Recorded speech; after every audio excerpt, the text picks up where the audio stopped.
Ah, Amma, you can mute everyone. हाँ जी.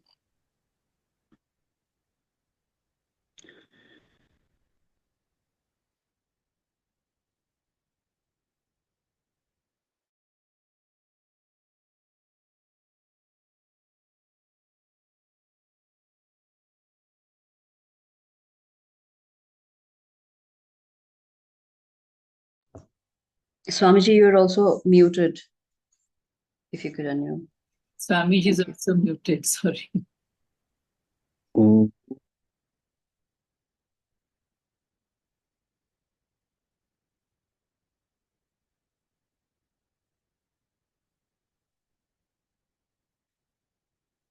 ॐ सहना भवतु सहनौ भुनक्तु सह वीर्यं करवावहै तेजस्विनावधीतमस्तु मा विद्विषावहै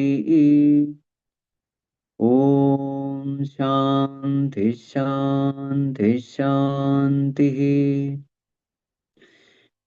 सदाशिवसमारम्भां शङ्कराचार्यमध्यमाम् अस्मदाचार्यपर्यन्तां वन्दे गुरुपरम्पराम् श्रुतिस्मृतिपुराणानाम् आलयं करुणालयं नमामि भगवत्पादं शङ्करं लोकशङ्करम्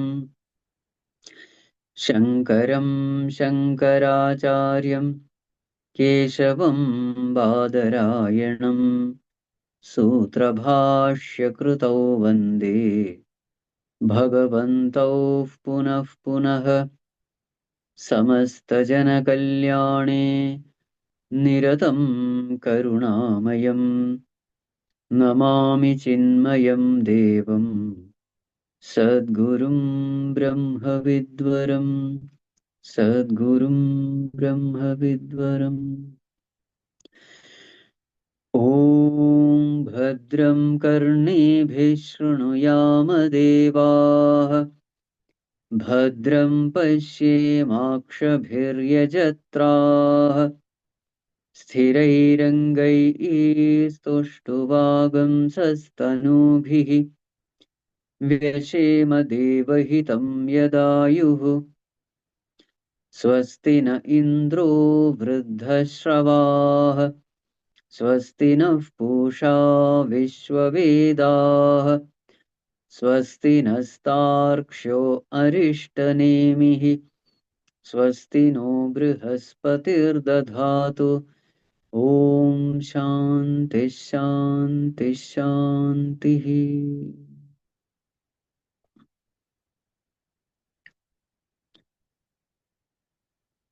Humble prostrations to one and all present here. So in the first section, we saw the glory of Brahma Vidya. Brahma Vidyam Sarva Vidya Pratishtham. This knowledge was given first by Lord Brahma to his son Atharva. Then this knowledge went on passing from one generation to another. Finally, one day, a great householder, Shaunaka, he approaches Angiras and asks this question, Kasminnu bhagavo vijñāte sarvamidam vijñātam bhavati. O Lord, what is that knowing which everything else becomes known? So then Angiras Rishi said, Shaunaka, there are two branches of knowledge to be known. One is Paravidya, the other is Aparavidya. All the knowledge of this world can be called Aparavidya, and the knowledge of the self is Paravidya. Everything in this world has come from the self. So therefore, if I have to answer your question, what is that knowing which everything else becomes known? Then the answer is, if you know the self, everything else becomes known because everything has come from the self. So what are the three examples given? Just like the web comes out of the spider, just like the plants and the trees come out from the earth, and just like hair come out from a living being, living human being, in the same way, from that supreme truth, everything else has come. So the whole creation, the purpose of whole creation is only one, to know that truth, to know the self. And so everybody in this world has to go through this tapas, this austerity, which is called as jnana tapas, the austerity of knowledge. So everybody in this world, we are all going through this tapas, consciously or unconsciously, knowingly or unknowingly, willingly or unwillingly. This tapas is what we are all going through, this austerity. Continuous upgradation of our knowledge about ourselves. When will this process end? This process end when we have the right knowledge about ourselves as Satchidananda Swarupa. Till then, this journey will continue. Day after day, year after year, birth after birth. Nobody is given any choice. So with this, the first section is over. Now we are into the second section. In the second section, this journey is elaborated in two stages. So this jnana tapas starts with what is called as karma tapas, the austerity with regard to action. So what is that? The first stage is not knowing, the first stage is more of doing. So what is it is called as karma kanda. So in this section, what we see is rituals. Rituals are glorified in the first verse of the second section. Hey Satyakama, if you want to see your desires fulfilled, perform the rituals sincerely. These rituals are mentioned in the Vedas. For generations, they have been seen to give results. So have trust in these rituals, perform these rituals sincerely, diligently, and fulfill all your desires, including the desire to reach heaven. So how ahutis have to be performed, offerings have to be offered into the fire. All those things were described. So up to this we have seen last week. Not last week, last class. So now we may think that how is our life connected with these rituals? Because nowadays you don't find anybody doing ritual. So here we have to understand it is a particular understanding about life that is pointed out here. In today's world, we may not find very many people doing rituals as in those days. But that philosophy of life continues. What is the philosophy of life?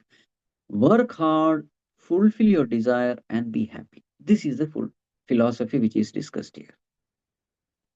If I want to be happy in this world, the only way to be happy is work hard and fulfill all the worldly desires. So this philosophy of life is what is called as karma kanda philosophy. You don't have to meditate. There is no point in knowing anything else. As far as the self is concerned, it is already known. I am this body. There is no question about it. Then, what is the only purpose of life then? The purpose of life is live as much as possible, live happily. And what is the way to happiness? The way to happiness is create a conducive environment around us. So this philosophy is what is called as karma kanda. A conducive environment around me gives me happiness. When the environment is conducive, I am happy. When the environment is unconducive, I am miserable. Therefore, work hard and get all things, beings, and situations around so that I can be happy. So, this philosophy, this way of thinking is what is called as karma kanda. So, though these rituals are mentioned, so karma kandis are there even today also. In fact, most of them are karma kandis only. Even when they come to study Bhagavad Gita, the only purpose of studying Bhagavad Gita is how to become a better manager. Gita way of management. How to manage others, how to make more money. What are the tips given in Bhagavad Gita so that I can become a better leader? I can reduce my stress so that I can be efficient in the world outside and make a lot of money. So even when scriptures are studied, that is the only purpose. The real purpose of scripture is completely misunderstood. So such kind of people are called karmakandis. So such kind of people are there even today. In fact, most of them are of this category only. So this has to be, otherwise we may think that what is the use of studying this Upanishad? These rituals and all, I have nothing to do. No, no, no, you have to understand, it is not the ritual. In those days, they were doing rituals. In the modern times, they are workaholic people working in the world outside, in some factory, in some industry, in some company. That is the only difference. In those days, they had faith in the Vedas, so therefore they believed that maybe we can go to Swarga. So do something here so that I can attain Swarga there. Now, what is Swarga again? What's the definition of Swarga? No sufferings at all. That is Swarga. No old age, no disease, no death. You can fulfill any amount of what you call all your desire for enjoyment. So, such a conducive environment is what is called as Swarga. So, if you don't believe in Swarga, then fine, you will have a desire to go to US, UK. That desire itself is the desire for Swarga. Wherever the environment is conducive, I want that environment. So, this way we have to understand the ancient scriptures in the modern times. So, up to verse number 6, we have seen. Now comes a criticism of this kind of philosophy. Up to 6 in section 2, it was praise of this philosophy. Why was it praised? It is praised because for tamasic people, this philosophy is very good. For tamasic people who are absolutely lazy, they don't do any work. Such tamasic people, we have to inject them with worldly desires. Hey, don't sit and sleep. Do something. Do something creative. Work hard. Go out. So in this way, you also get some money and the world is also benefited. So up to verse number 6, these instructions are meant for tamasic people, lazy people. But from instruction 7 onwards, a different category of seekers are addressed. Who are these categories of people? These are the people who have been extremely workaholic in their life. They have achieved everything in their life. As far as worldly status is concerned, they are the so-called successful people in the society. They have made all money. Family is a stable family. Children, grandchildren doing very well. There is nothing else to achieve. Everything is going fine, but still they are miserable in life. So they have been rajasic. They have literally come to the fag end of their rajas, where they're finding some purpose for life. Because entire life has been dedicated for all kinds of actions. They have been fairly successful. So as far as the world is concerned, there is nothing else which they can get from the world. And still they are wondering, what is it that I am missing in life because of which I am miserable?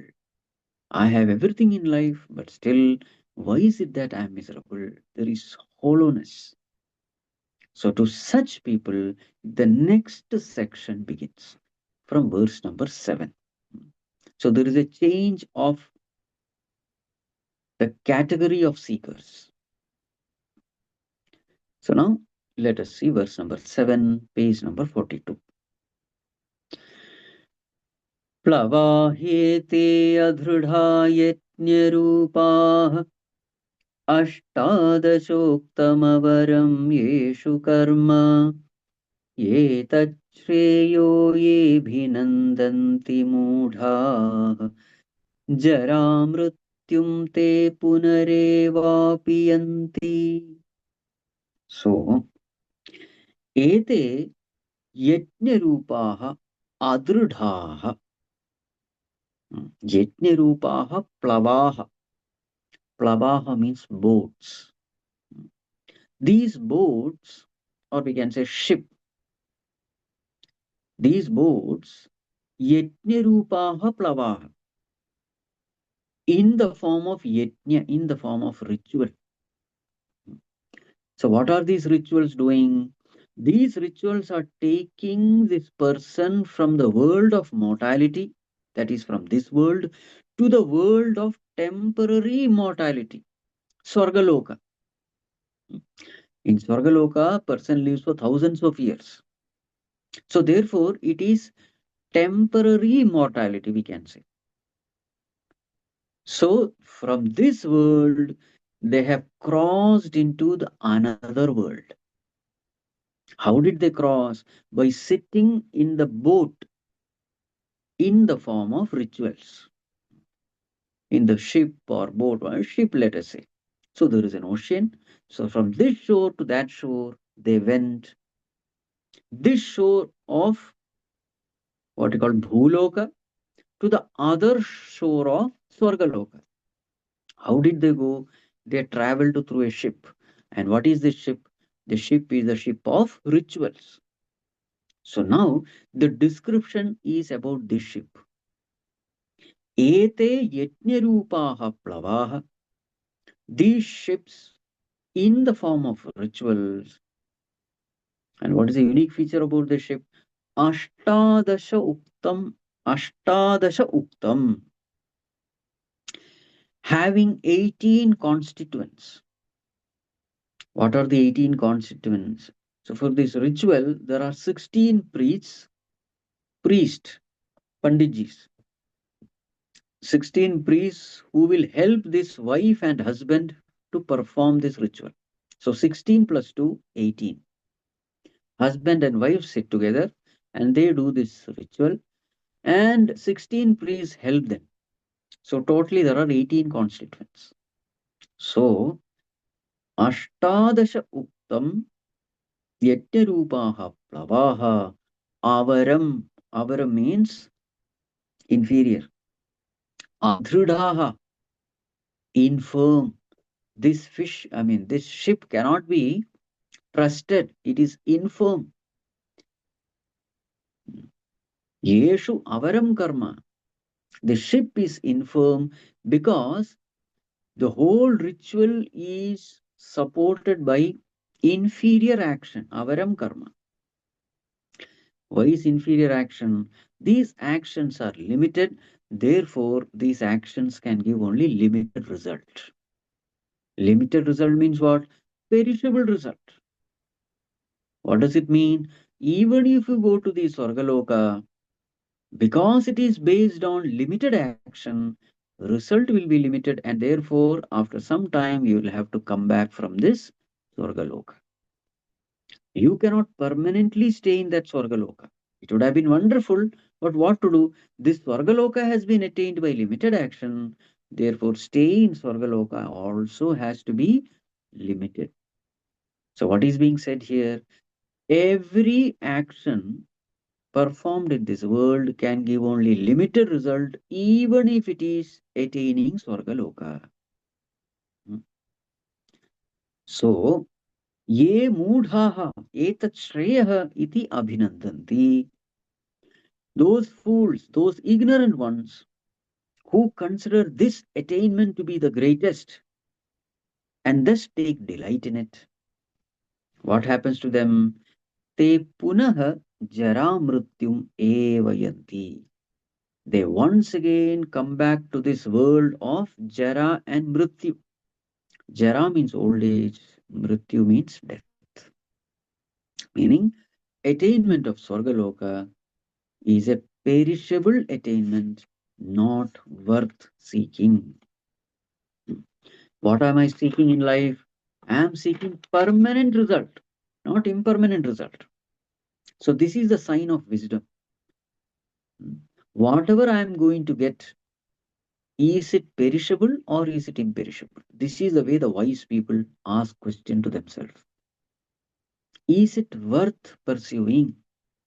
Because I am going to put forth my entire life, my entire effort, energy into something. How long am I going to enjoy it? Is the result permanent or impermanent? I have no interest in impermanent result because again I'll come back to this world of suffering. If there is something which is permanent, I want that. So this is the way wise people think. But the ignorant ones, they get carried away by the initial pleasures of their attainment and forget that these are imperishable. So such people are called mudha. So such people are described in the next two verses. Let us chant verse number 8, page number 44. अविद्यायामन्तरे वर्तमानाः स्वयं धीराः पण्डितं मन्यमानाः जङ्घन्यमानाः पर्यन्ति मूढाः अन्धेनैव नीयमाना यथान्धाः.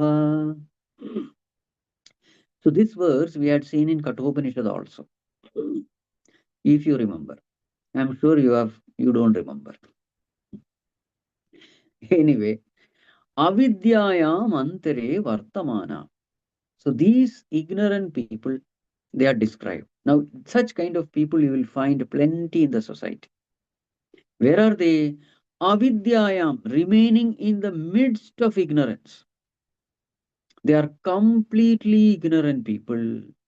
But what do they think of themselves? Swayam dhiraha manyamanaha, swayam panditam manyamana. They consider themselves as very wise people, dhira, full of wisdom. Panditam, they are well read. They think that they know everything in this world. They are wise people. Hmm. But what is their condition? According to scriptures, what is the opinion of scriptures about them? Of course, about themselves, they think that they are wise people. But what is the opinion of scriptures about that people? Mudha, Janghanyamana, they suffer throughout their life. Janma, Mrityu, Jara, Vyadhi, this is called as sufferings of life. Birth, death, old age, disease, union, separation, these are all the sufferings of life. Janghanyamanaha, these people suffer in their life. Paryanti Mudha, Paryanti means going round and round. Round and round means what? Birth and death cycle. So these people consider themselves to be wise. But actually they are in the midst of ignorance. As a result of which they are suffering. And they are not even aware that they are suffering. And what is their condition? Andhena iva niyamanaya thanda. Their condition is like blind leading the blind. They tell everybody that we know the path, come, follow us. And then what happens? We follow thinking that they know the path. That person himself is a blind person. He doesn't know anything. So he himself goes to hell. He takes all those who follow him also to hell. This is a condition of the society. Their condition is described further in the next verse, verse number 9, page number 46. Avidyayam bahudha vartamanaha vayam kritartha ityabhimanyanti balaha yat karmino na pravedayanti ragat tenaturaha kshinalokaschavante.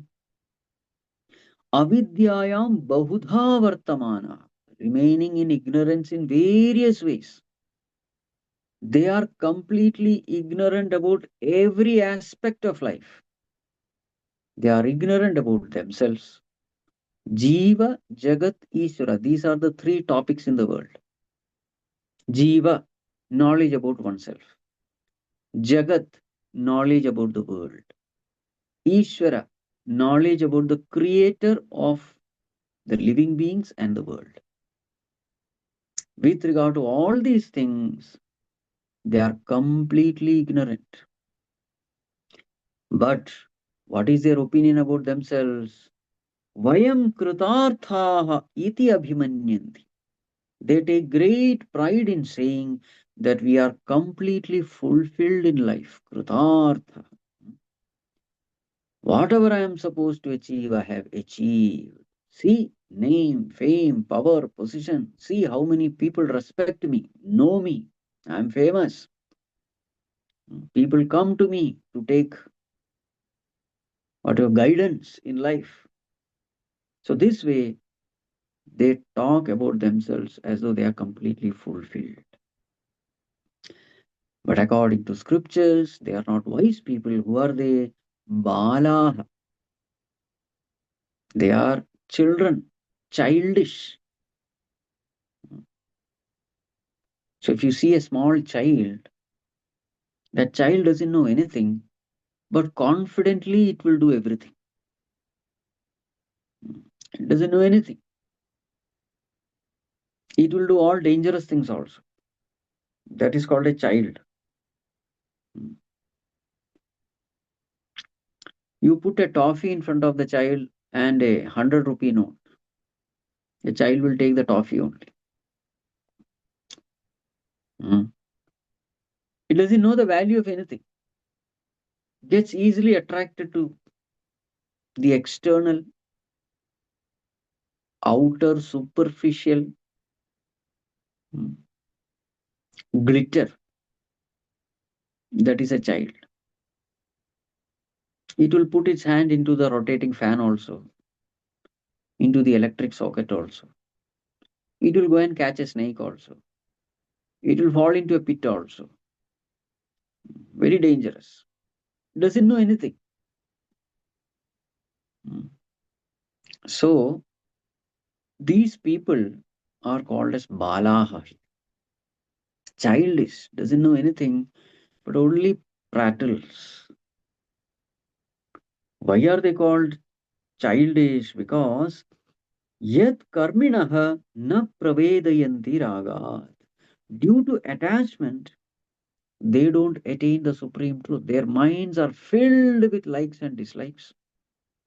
Their life is filled with raga dvesha. Their life is filled with kama, krodha, lobha, moha, matamatsarya, anger, greed, jealousy, disturbance, hatred, revenge, addiction to all sense pleasures. An indulgent person.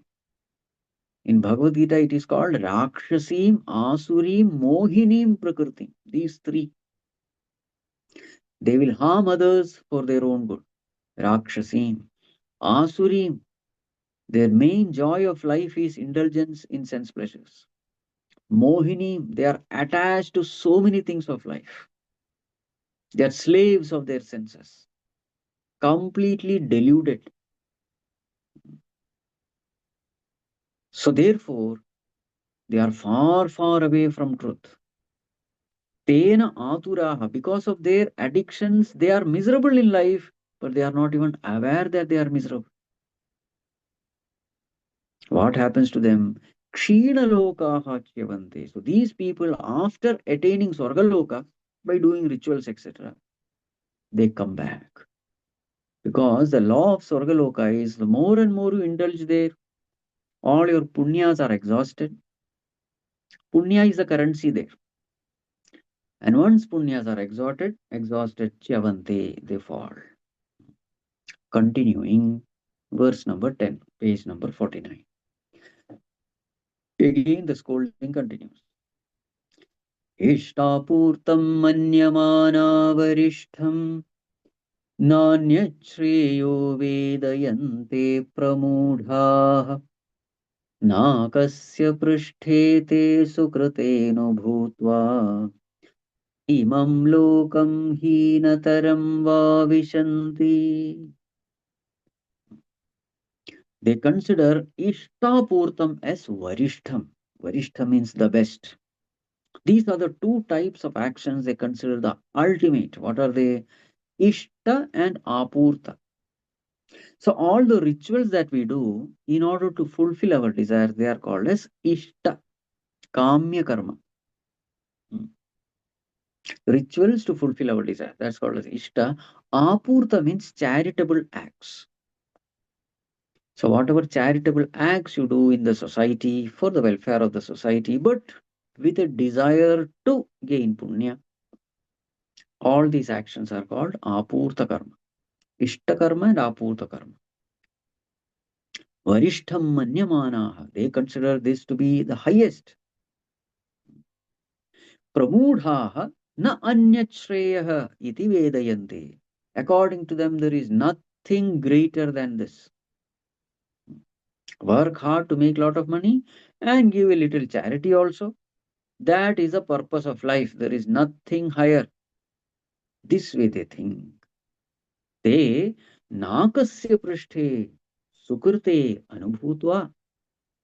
They, after going to Swargaloka, because of their punya karma, having enjoyed all pleasures, what happens to them? Imam lokam heenataram vavishanti. Either they come to this world or they fall to even lower worlds.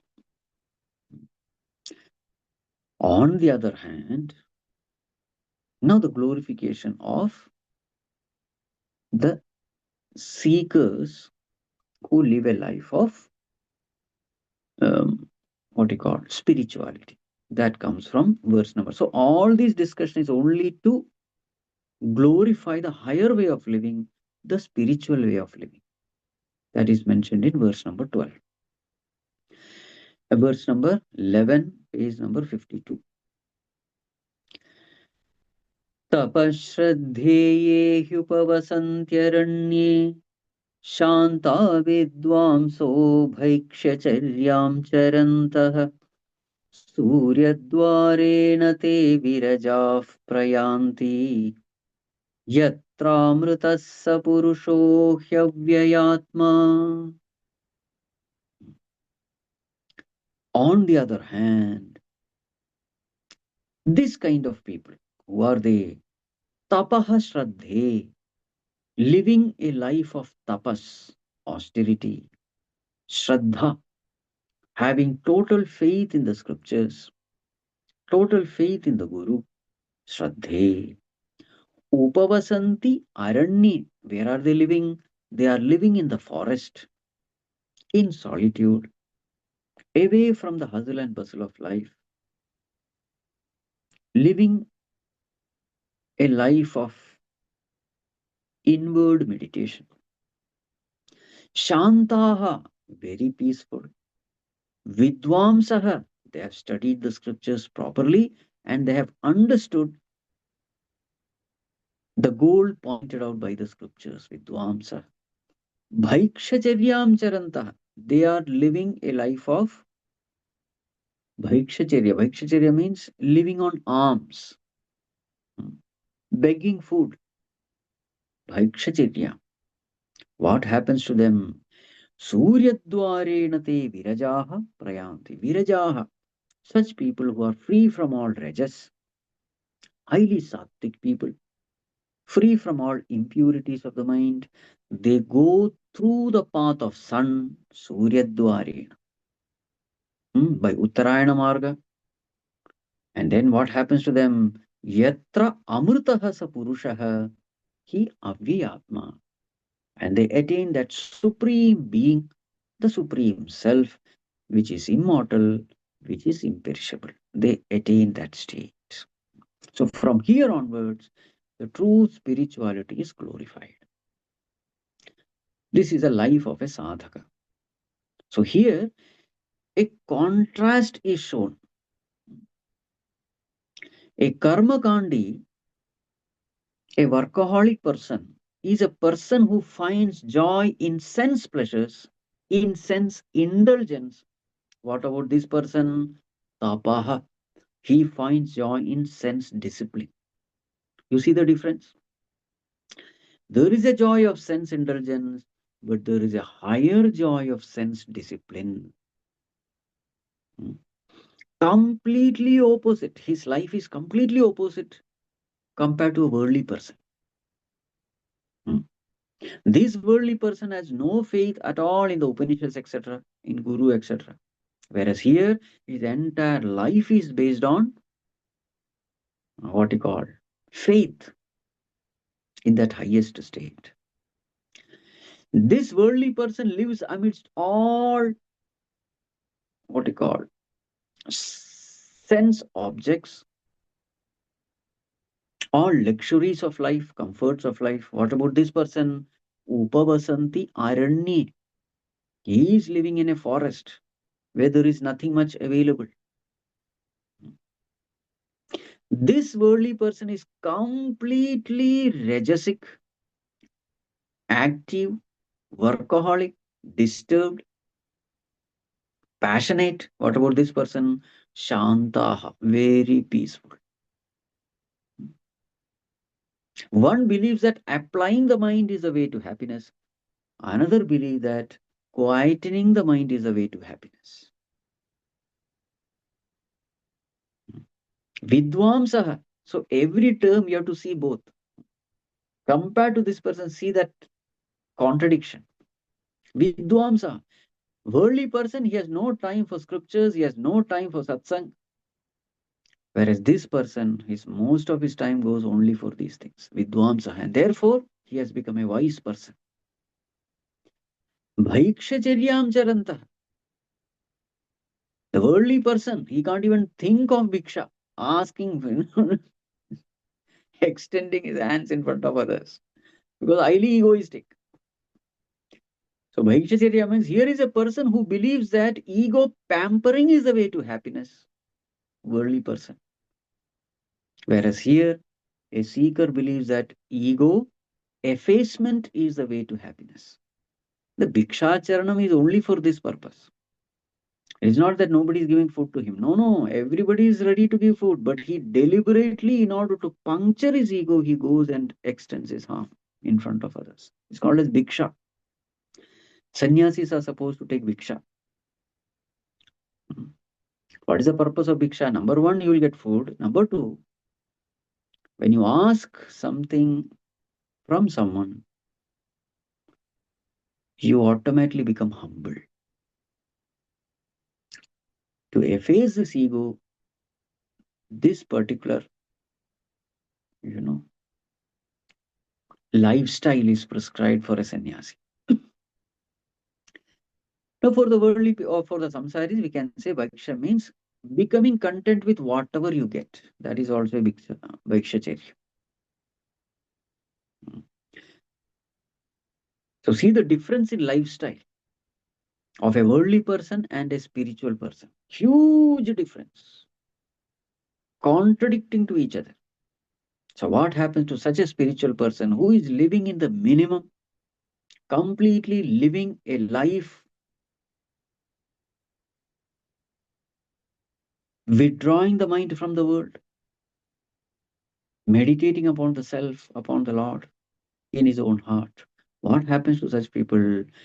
They attain the highest.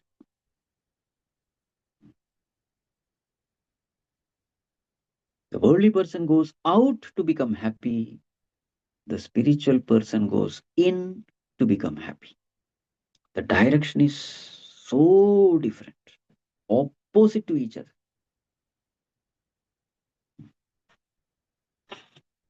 So from here onwards comes the glorification of spiritual knowledge.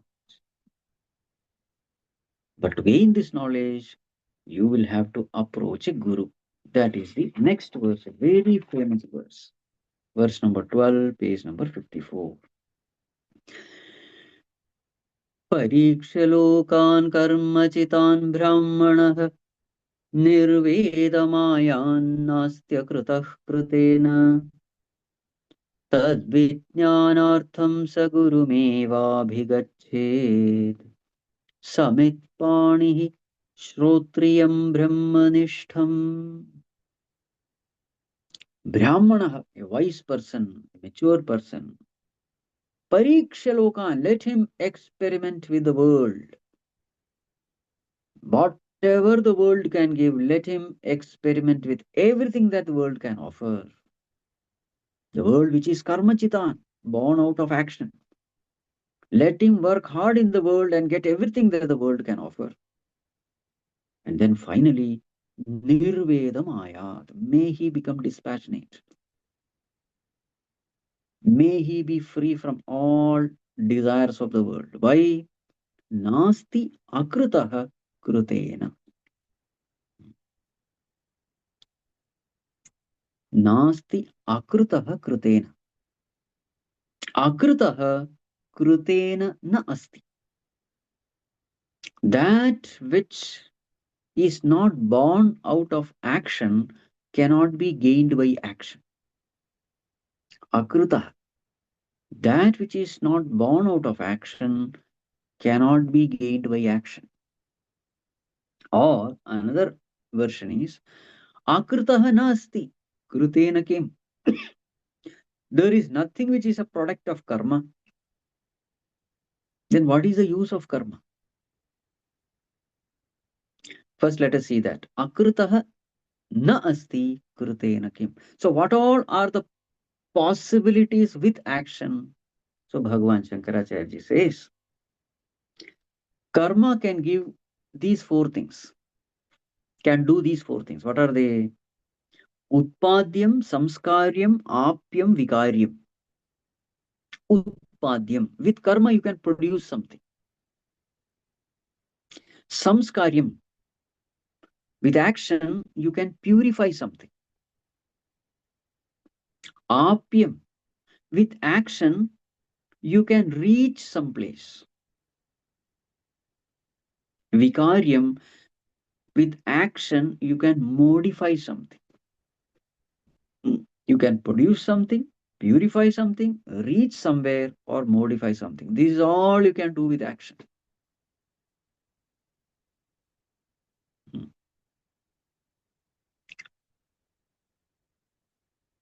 The point is this: with action, actions are limited, therefore the results are also limited.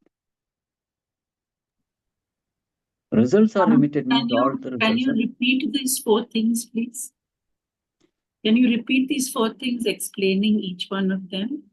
Utpadyam, samskaryam, apyam, vikaryam. Utpadyam, you can produce something. So whatever is produced in this world, it's all because of action. You produce something.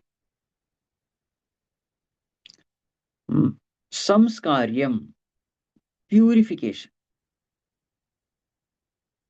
You can purify a thing. So gold is purified. That is samskaryam. Apyam, you can reach some place. You can travel and reach there. Apyam. Vikaryam, you can modify something through action. Change one form into another. One thing into another. But all these results, all these are limited. What are we seeking in life? Not some production or purification. What we are seeking is infinity. This is the whole point. What we are seeking is immortality. Can immortality be gained through any action? No. Can infinity be gained through finite action? No. Little modification you may make here, there. That's all that is possible.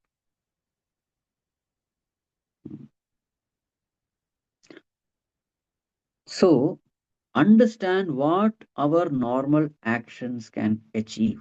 It can give only limited results, perishable results. This is the way a wise person thinks. Whatever you gain in this world is going to be perishable. Attainment of Sarga also is perishable because it is gained by limited action of ritual. Tell me one thing in life doing which you get infinite results. There is nothing.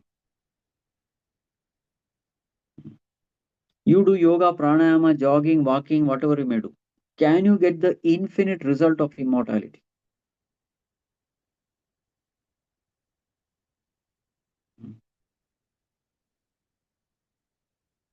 You can get better health, no doubt. But what I am seeking in life is not just better health. What I am seeking is deathlessness, freedom from old age.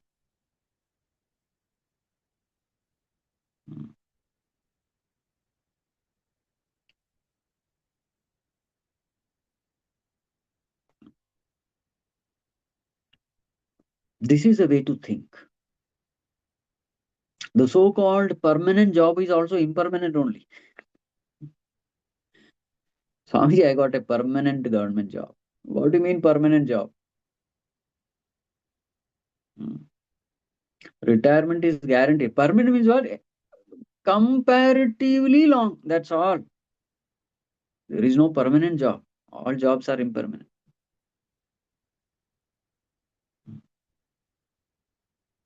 You construct the house. Now that is born of karma. Utpadyam. Maintaining the house. That is samskaryam or vikaryam. But a day will come when that house will collapse. Hmm. This is the way we have to train our thinking. Anything that we do in this world is going to give perishable results. Will I be happy with it? Hmm. Am I asking for perishable thing or imperishable thing? So understand the limitations of this world, limitations of action. Thus may he become nirvedam. Nirvedam means dispassionate. Arey, what is this? No, this appears to be very, very pessimistic. Whatever little interest you have to live life, all that interest will go away. Interest born of foolishness, born of ignorance. It is inferior compared to disinterest born out of knowledge.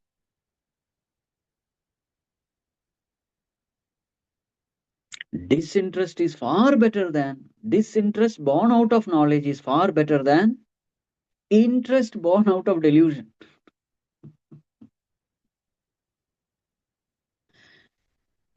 Sorrow born out of knowledge is far better than joy born out of delusion. Because the joy born out of delusion will make you temporarily happy and will prevent you from seeking the truth.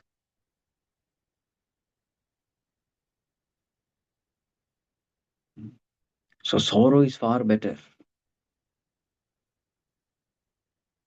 What am I doing in life? Am I using this life properly? At the most, what will I get? In this way, if I go on, at the most, what am I going to get? Ask this question. So a time comes when you are completely miserable in life.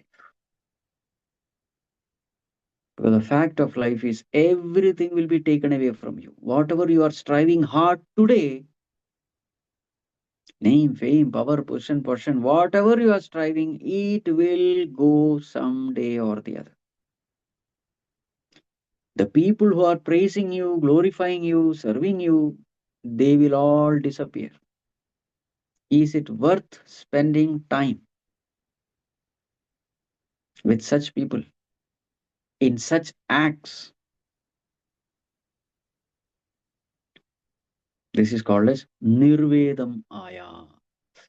May he be dispassionate. Now what to do?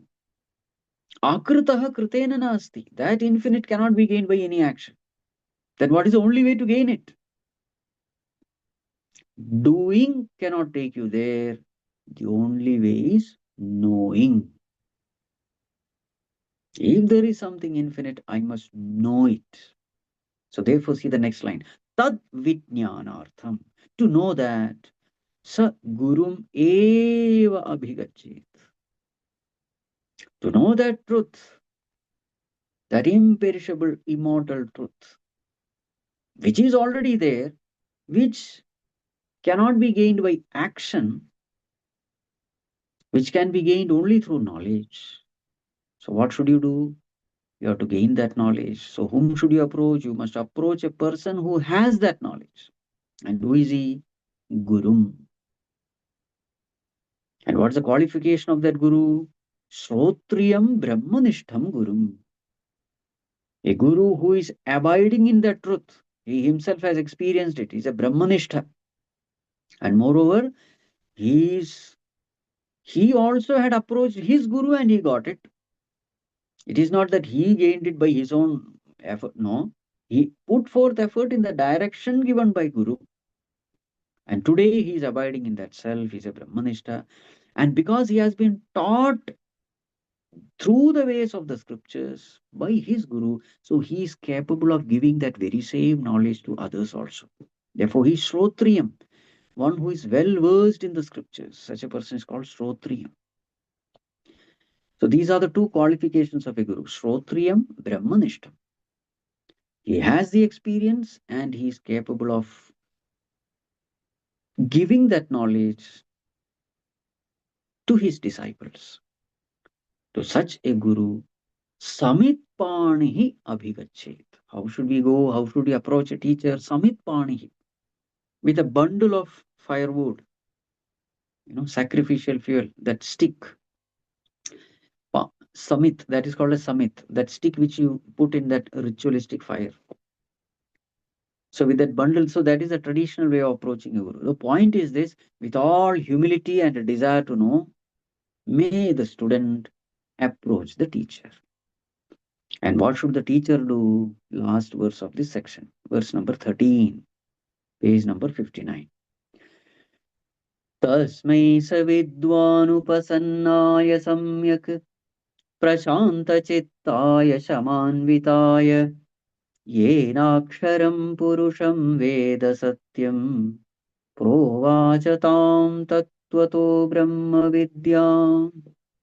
Tasmai, to that student, Upasannaya Samyak, who has approached the teacher in the right way, with all humility, as a nobody, not carry. He may be a big person. Now, like for example, our Shaunaka himself, as a Mahashala, great achiever, but keeping aside all that headweight, with all humility, that is called as Upasannaya Samyak. Oh Guru, I don't know anything, please guide me. With that attitude. Prashanta Chittaya, his mind is peaceful. Why? He has understood that everything in this world is perishable. Shamanvitaya, his mind is peaceful. His nature has become peaceful. He has understood the worthlessness of this world. To such a person, may that Guru Provacha, may he give this knowledge. Brahma Vidyam Provacha, the knowledge of Brahman, so that Yenaksharam Purusham Veda Satyam, so that this student may gain the ultimate truth, the imperishable truth. So now from next canto onwards, the teaching begins. Stage by stage, stage by stage. From the lower stage to the higher stage. So teaching begins from the next section, which we will see in the next class. Now we can have some questions. Please raise your hands if you want to ask Swamiji any questions. Varshama.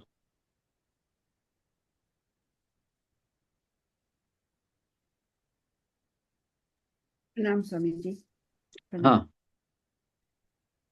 Ha. Swamiji, when we attain the Swarga Loka, Hmm. and because of our punya karmas, and once these punya karmas are exhausted, then can we fall into lower species of life on Earth or even lower dimensions? Once we incarnate as human beings, we we cannot be born in any other lower species. So is that true? Can you please elaborate? Amma, there is no guarantee that just because a person is born as a human being, he cannot go back to the lower species. It all depends on how he has used that birth.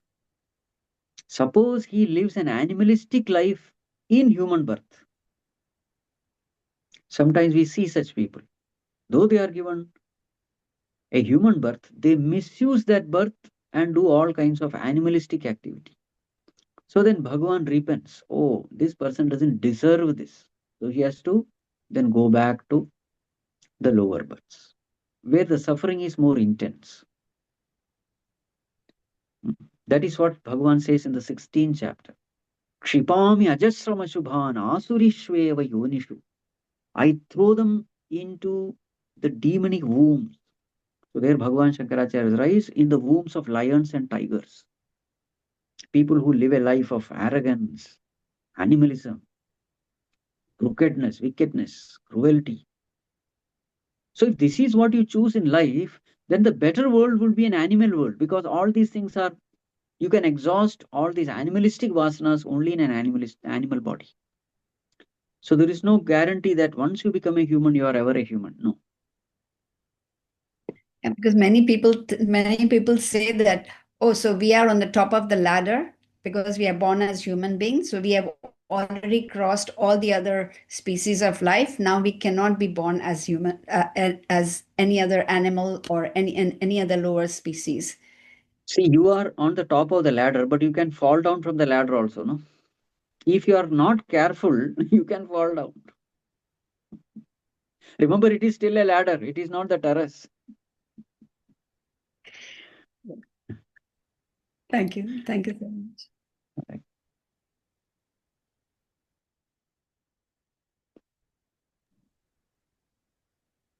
Anyone else? Please raise your hand.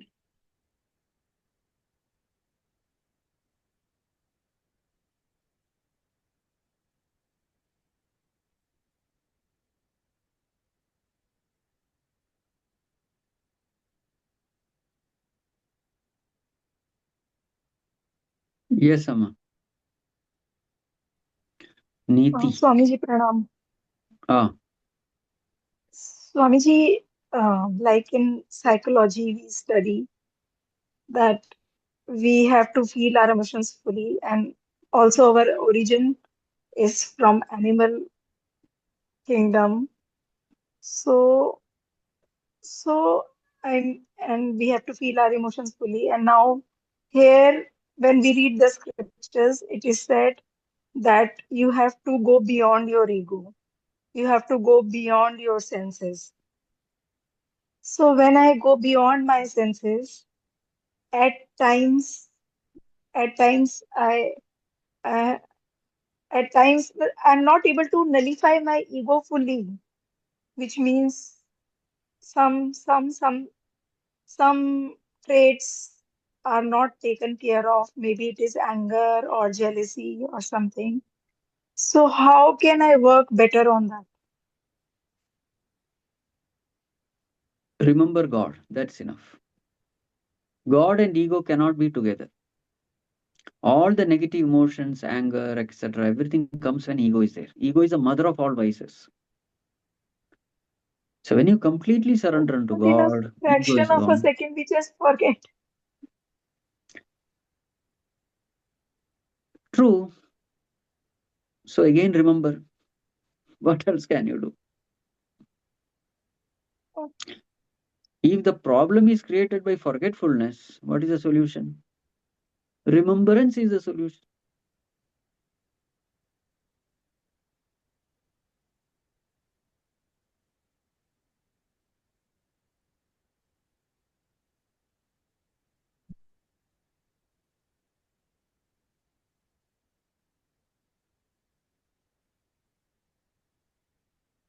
Ama, Jeetal. Mukti, why are you looking so dukhi? No, nothing like that. All okay. It's Swamiji's just that in answer, certain Swamiji's answer about circumstances. remembering again and again. No, I mean, maybe my mind has not reached that level. So, and I realize that yes, I get irritated at some times. So, but in a fraction of second, I just lose track of myself. So, Jeetal, Jeetal. Hari Om Swamiji, Pranam. Ah, Am I audible? yes. Swamiji, all actions are limited. So, when we study scriptures or when we attend satsang, even those are Ah, actions. And even knowing through the mind and intellect is an action. hmm. So, how can that take us to the imperishable? That is first. See, when we are talking of action, it is referred to as worldly action. In order to get something of the world, when you perform an action, that is called as action here. Hmm. So, if I get something of the world, I will be happy. So, the action performed to get something of the world is called action here. We are not talking of action of gaining the self. We are not talking of spiritual action. We are talking of materialistic action. Karma kanda is criticized here. In karma kanda, karma is done to get something of the world. In jnana kanda, karma is done to get something, to get self, to get God. This has to be understood. So, Shravanam, Mananam, Nididhyasanam, all sadhanas come under jnana kanda. And how to, yes, Swamiji, please go. So, here you get infinite result not because your action is infinite, but you get infinite result because the nature of the thing is infinite. Just like you draw water from the well. So, limited action, you get limited result. One pot full of water you get when you're drawing water from the well. But suppose you walk towards an ocean, action is limited, but the result is infinite.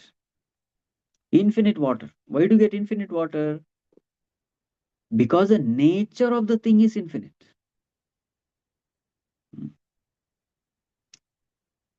Did you get it? Yes, Swamiji. That brings me to the second question. Ah, How to go within? I mean, what kind of actions should we do to go within and abide in that knowledge, or to make sure that the efforts that we are doing are really the efforts that are required to go in that direction? to go within, you have to leave the outside. Then only you can go inside. If you are holding on to the outside, you cannot go inside. Holding on to the outside, how do we hold on to the outside? By holding on to things and beings and situations through raga dvesha, likes and dislikes. So therefore we say only a purified mind can go inside. And so all the karma yoga lessons that we have, performing action as a worship of the Lord, all that is to purify the mind. Once the mind is purified, that mind automatically gets drawn inside. Just like how an iron piece gets drawn towards a magnet. A purified mind cannot but go inside. So what is needed So, is a pure do we automatically come to know when is the right time to stop actions and switch to There is no Marga? stage where you have to stop action. As the mind gets purified, you feel like sitting for meditation. You feel like listening to satsang. You feel like doing sadhana. You feel like doing japa. As the mind gets purified, it finds greater and greater joy in doing all this. It doesn't feel bored. It doesn't feel tired. It feels happy that yes, now I got 1 hour time. I can sit and meditate. Whenever free time is available, you first thing the mind says is, come, let us sit, meditate. Let us listen to satsang. Let us do japa. This is a sign of a pure mind. Impure mind, what is the sign? Whenever you get free time, let me see some videos. Let me go eat out. Let me go chat out. Let me watch a movie. This is a sign of an impure mind. Because it is bored. And it can be any one of those things, japa or meditation or satsang. It can And be not anything. Anything spiritual. Any spiritual practice. okay. Okay, Sanjay. Thank you. Right. Yeah. Monica. प्रणाम स्वामी जी। बोलिए. Swami ji, Where I are you? sir, Your video is not seen. प्रणाम Swami ji. Ah. Swami ji, like going towards this Gyan Marg, we are listening to all this. This is Gyan Margs. But Swami ji, I'm always attracted towards the Bhakti Marg. Means I want to be in that state when I am really crying, when I'm remembering the Almighty. So I most of the time I'm thinking about that when will that stage come? When I will also sit in front of God and cry. But that stage is not coming. So how can I develop that? Means Gyan, I am more attracted towards Bhakti. I want to do that. I want to be in See, that. what comes first, Gyan or Bhakti? Bhakti means love. It's an Love. emotion. What comes first, knowledge or emotion? I don't know so much. When you love somebody, first you know the person and love, or first you love the person and then know? Know the person and then love. The order is always like that. You can't love a stranger. Love is an emotion. Emotion always follows knowledge. First you know about somebody and then you start loving that person. Knowing and then loving. So if you are not able to love God, what should be the problem? That is what I can't understand, Swamiji. When your understanding about God is not perfect, then you cannot love that God. Now you are saying, I want bhakti, I don't want jnana. Is it ever possible? Nee, sir, Swamiji, Gyan, I'm on this path since many years now, but still that kind of emotion that should come up, that is not coming, Swamiji. See, crying and weeping is not the proof that you are a great devotee. Who told you this? Swamiji, I Ramana don't Maharshi. feel like doing it. I feel like that it's something melts inside you when you cry.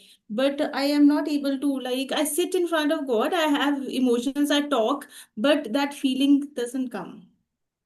Maybe because you are too attached to your children. I don't know, Swamiji. That means it is true. But I When want you are to. when you are too much attached to all the worldly things, then that mind is not available for godly things. Mind is so busy thinking of what to do next. ये कहाँ जाएंगे, वहां जाएंगे, ये खाएंगे, वो खाएंगे, बच्चे ये कर रहे हैं, वो कर रहे हैं. If 99% of the mind is occupied all worldly things, where is the time for God? And how can you develop relationship with God? How To can I develop do on that? so you have to spend quality time with God. Yes. साधना करनी पड़ती है, उतना आसान नहीं है भगवान के लिए रोना.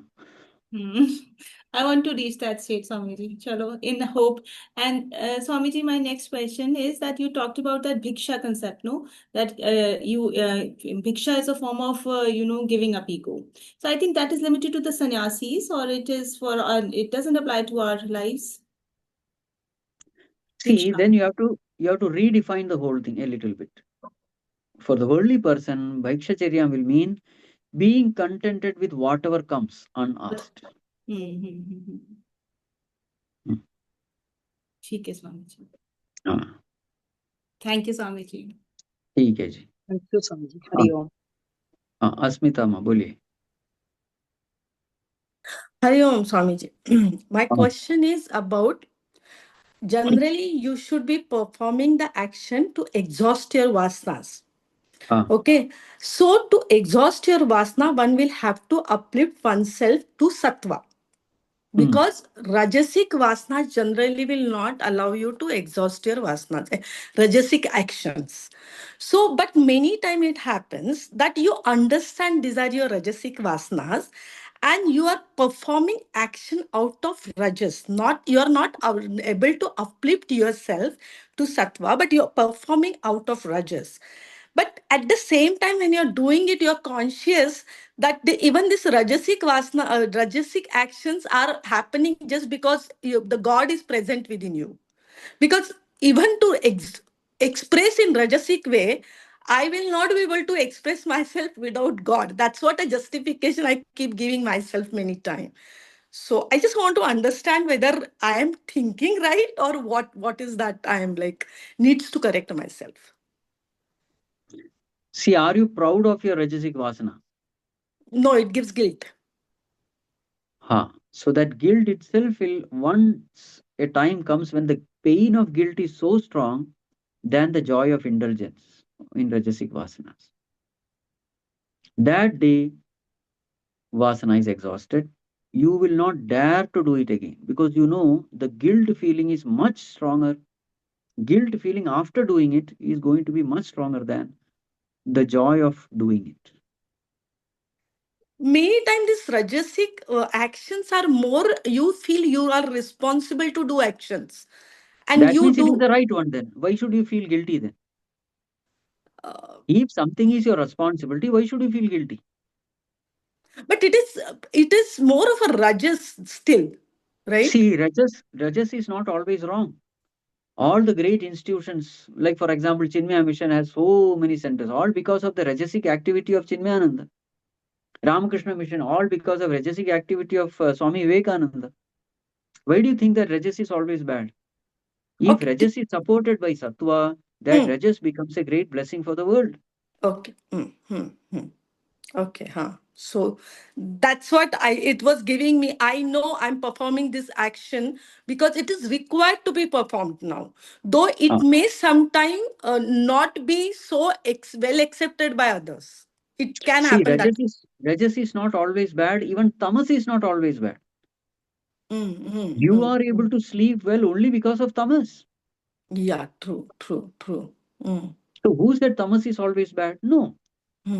There are negative aspects of Tamas accepted, but sometimes Tamas is a great blessing. We are able to sleep well because of Tamas. All the activities in the world, noble activities in the world, is only because of Rajas. When Sattva supports Tamas and Rajas, they become blessing. Okay. Yeah.